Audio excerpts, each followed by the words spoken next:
Hivi ingekuwaje? Dunia bila wezi, polisi wangefanya kazi gani? Jukumu kubwa la madaktari ni kuwatibu wagonjwa wasipoteze uhai, lakini bila watu kuumwa, fani ya udaktari ingekuwepo? Au pasipo vita, wanajeshi wangetamba na combat zao? Dini zote duniani adui yao mkubwa ni Shetani.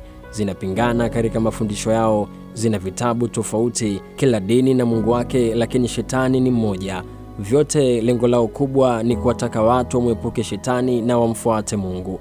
Je, bila Shetani dini zingekuwepo? Bila dhambi kanisa lingehubiri nini? Bila uovu misikiti ingeongea nini?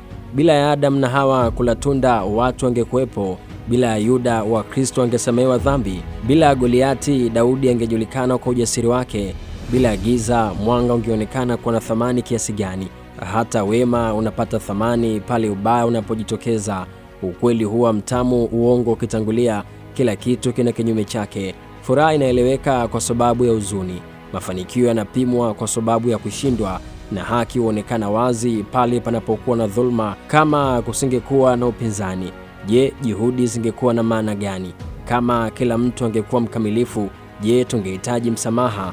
Kama kila kitu kingekuwa chema, je, ungetambua ubora wa wema? Kama kusingekuwa na usaliti, upendo ungekuwa na maana gani? Musa alisimama imara kwa sababu ya kiburi cha Firauni, na ndani ya Ukristo usaliti wa Yuda Iskarioti uligeuka kuwa sehemu ya simulizi ya wokovu.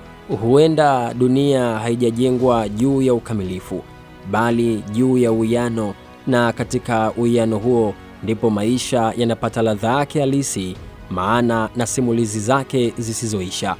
Katika kila jambo lenye thamani kuna upande wa pili mbaya unaolipamba jambo hilo. Ndio maana kuna muda serikali zinaleta tatizo makusudi, halafu zinalitatua. Hakuna kitu kisicho na faida, inategemea tu umesimama upande gani wa shilingi.